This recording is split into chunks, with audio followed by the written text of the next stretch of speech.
Not now, lass. Carlia said it was important. Something I can help with, or do you just want to talk? Time has come to decide Mercer's fate. Until a new guildmaster is chosen, the decision falls to you. Aye, lass. And I've come to a decision. Mercer Frey tried to kill both of you. He betrayed the guild, murdered Gallus, and made us question our future. He needs to die. We have to be very careful, Brynjolf. Mercer is a nightingale, an agent of Nocturnal. That's all true. Everything I heard in the stories. The Nightingales, their allegiance to Nocturnal, and the Twilight Sepulchre. That's why we need to prepare ourselves and meet Mercer on equal footing. Just outside of Riften, beyond the southeast gate is a small path cut up the mountainside. At the end of that path is a clearing and an old standing stone. I'd ask you both to meet me there. I have some preparations of my own to make. I'll meet you at the stone. I'm preparing to leave for the standing stone. What is it? So, you're pretty tough. I respect that. Bringing in a lot of coin for the guild. Making us look good, too. Let me know if you need anything, okay?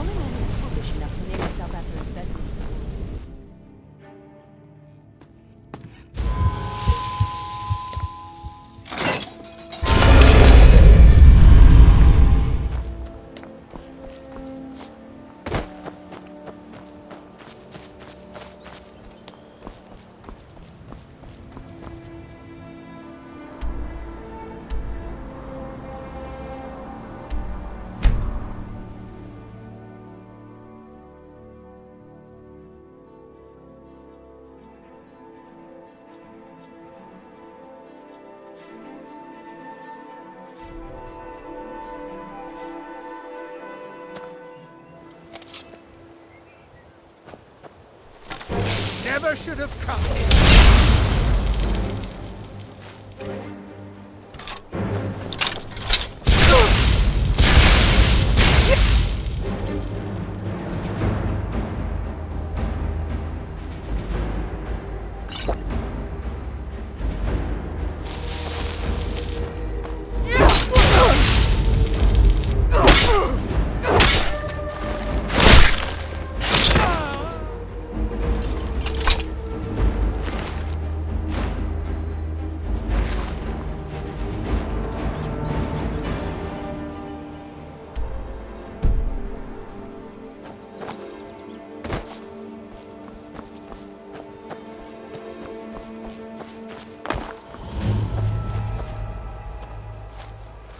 I'm glad you're here. This is the headquarters of the Nightingales, cut into the mountainside by the first of our kind. We've come to seek the edge we need to defeat Mercer Frey. If you'll follow me, I'll try to explain on the way.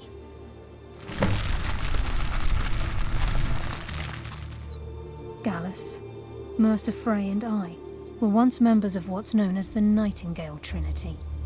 The Trinity disbanded 25 years ago when Mercer Frey betrayed us by slaying Gallus and dumping his body in the ruins of Snowvale Sanctum. Indirectly, the Trinity is usually selected from the ranks of the Guild, although its existence is a closely guarded secret. The Nightingales protect the Temple of Nocturnal, a place known as the Twilight Sepulchre. She's the mistress of night and darkness, and the patron of every thief in Tamriel. Nocturnal isn't one for worship and reverence. There are no priests and no sermons, no services, and no alms. She influences our luck, and in return, demands payment. You're closer to understanding than you realize. The only difference is she doesn't demand payment in the traditional sense, and sometimes the cost can be quite high. Whether you know it or not, Nocturnal dictates how well we perform as rogues. Again, you have to think differently. Haven't you ever noticed how our luck behaves? Like a novice picking an impossible lock, or a blind man suddenly turning to face you as you reach for his pocket. It's through these subtle means that Nocturnal influences us. Nocturnal's whim is the greatest mystery to everyone. There have been volumes written on the subject. Does she exact payment when we die? When we suffer, does she revel in our misery? No one knows. The return certainly seems worth the risk, though.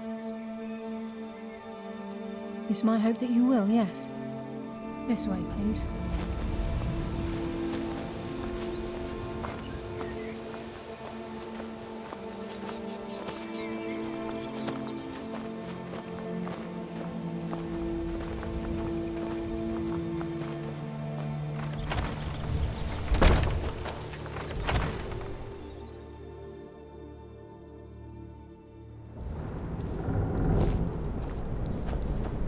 So this is Nightingale Hall. I heard about this place when I joined the guild, but I never believed it existed.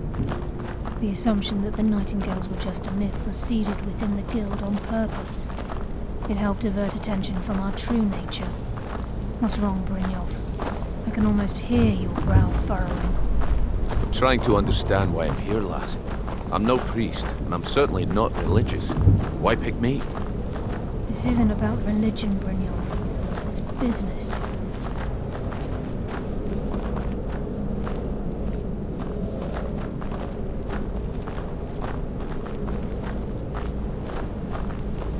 This is Nightingale Hall. You're the first of the uninitiated to set foot inside in over a century. Now, if you'll both proceed to the armory to don your Nightingale armor, we can begin the oath. Time's wasting, and Mercer's still out there. Let's get this show on the road.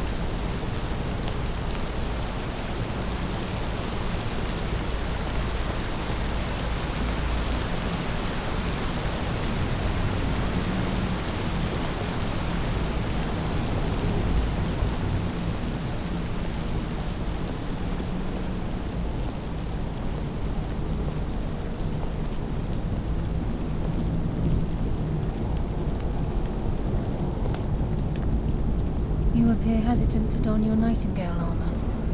What's troubling you? I think we should trust the lass and take the deal.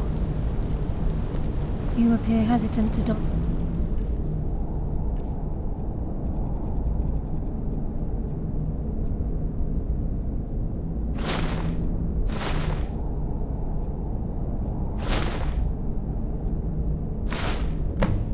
Your Nightingale armor. What's troubling you?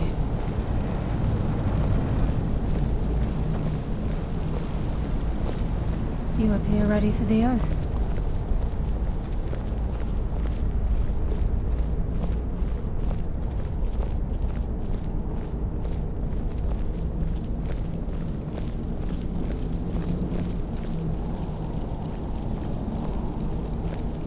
You appear ready for the oath. Okay, lass. We've got these get-ups on. Now what? Beyond this gate is the first step in becoming a Nightingale. Whoa there, lass. I appreciate the armor, but becoming a Nightingale? That was never discussed. To hold any hope of defeating Mercer, we must have Nocturnal at our backs. If she's to accept you as one of her own, an arrangement must be struck. What sort of arrangement? I need to know the terms. The terms are quite simple, Brynjolf. Nocturnal will allow you to become a Nightingale and use your abilities for whatever you wish. And in return, both in life and in death, you must serve as a guardian of the Twilight Sepulchre. Aye, there's always a catch. But at this point, I suppose there isn't much to lose. If it means the end of Mercer Frey, you can count me in. What about you? Are you ready to transact the oath with Nocturnal? Good. After I open the gate, please stand on the western circle.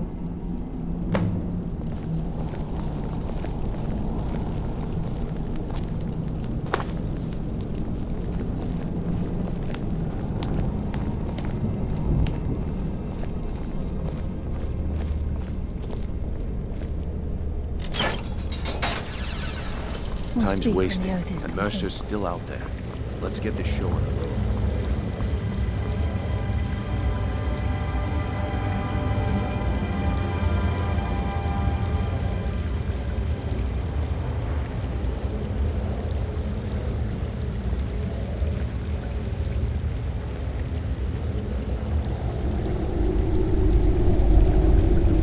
call upon you, Lady Nocturnal, Queen of Murk, and Empress of Shadow. Hear my voice. Ah, Carlia. I was wondering when I'd hear from you again. Lose something, did we? My lady, I've come before you to throw myself upon your mercy and to accept responsibility for my failure. You're already mine, Carlia. Your terms were struck long ago. What could you possibly offer me now? I have 2 others that wish to transact the oath, to serve you both in life and in death. You surprised me, Carlia. This offer is definitely weighted in my favor. My appetite for Mercer's demise exceeds my craving for wealth, Your Grace. Revenge. How interesting. Very well. The conditions are acceptable. You may proceed. Lady Nocturnal, we accept your terms. We dedicate ourselves to you as both your avengers and your sentinels. We will honor our agreement in this life and the next until your conditions have been met. Very well. I name your initiates Nightingale, and I restore your status to the same, Carlisle. And in the future, I'd suggest you refrain from disappointing me again.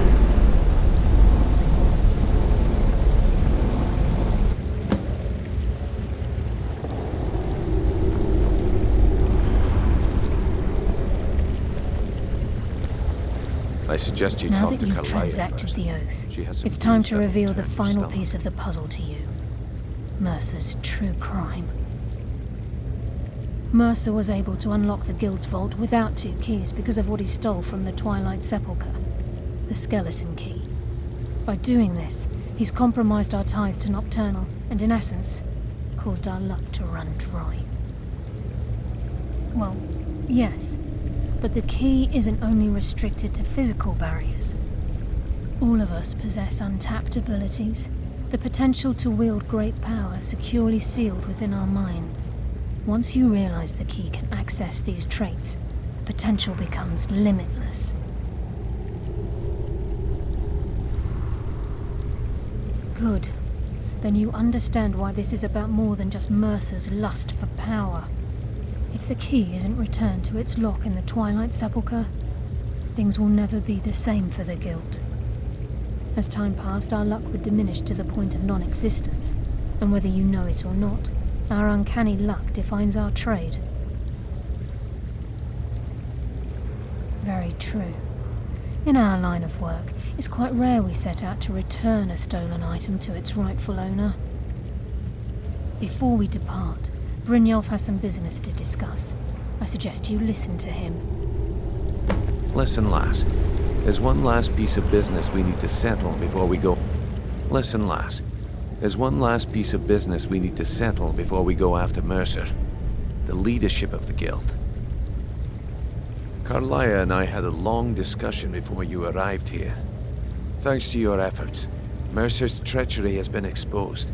After we deal with him, all that remains is restoring the Guild to its full strength. As a result, we both feel that you have the potential of replacing Mercer as leader of the Thieves' Guild. I've been at this game a long time, my friend. A long time. I've stolen trinkets from nobles and framed priests for murder. I'm good at what I do, maybe even one of the best, but it's all I know. I've never been one to lead. Never desired it, never cared for it. Don't want it.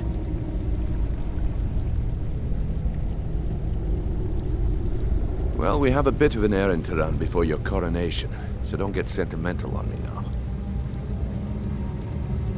Then it's decided. When this is all over and Delvin's contacts assure me that we've regained our footing in Skyrim, we'll handle the details. Until then, we have quite the task ahead. I've been poring over the plans you brought us, and I'm convinced the eyes of the Falmer are in the dwarven ruins at Thane. Carlia and I will meet you there. Prepare yourself, lass. This will be a fight to remember.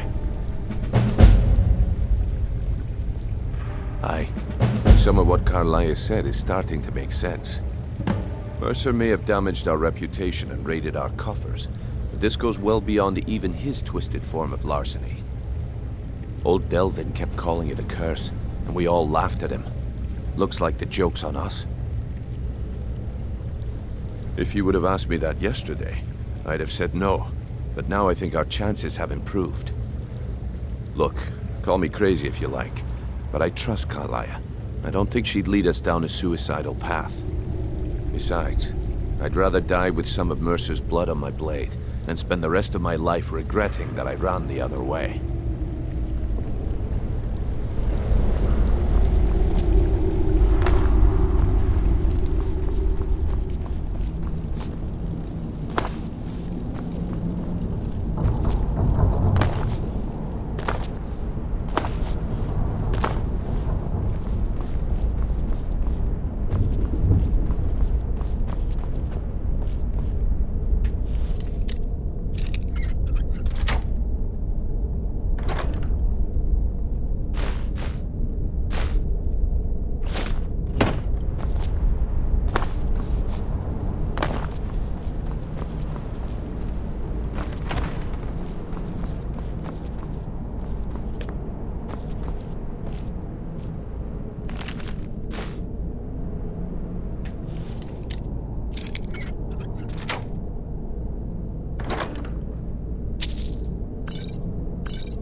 Yes. Now that you are a Nightingale, you may consider this your home. You'll find that this place offers many things that will help you in your endeavors, as well as a wealth of information for you to learn. Once the skeleton key has been restored to the Twilight Sepulchre, I'll make this place my home as well. With the skeleton key missing from the Twilight Sepulchre, I'm afraid Mercer's seen to it that none of us can benefit from Nocturnal's gifts. You merely transacted the oath, signed the unwritten contract with Nocturnal. In order for us to receive our abilities, our end of the bargain, I'm afraid the key must be returned. If Nocturnal was truly displeased with me, with any of us, she wouldn't have answered my call. I have no doubt that we still hold her favor, and I believe it gives us enough of an edge to defeat Mercer Frey.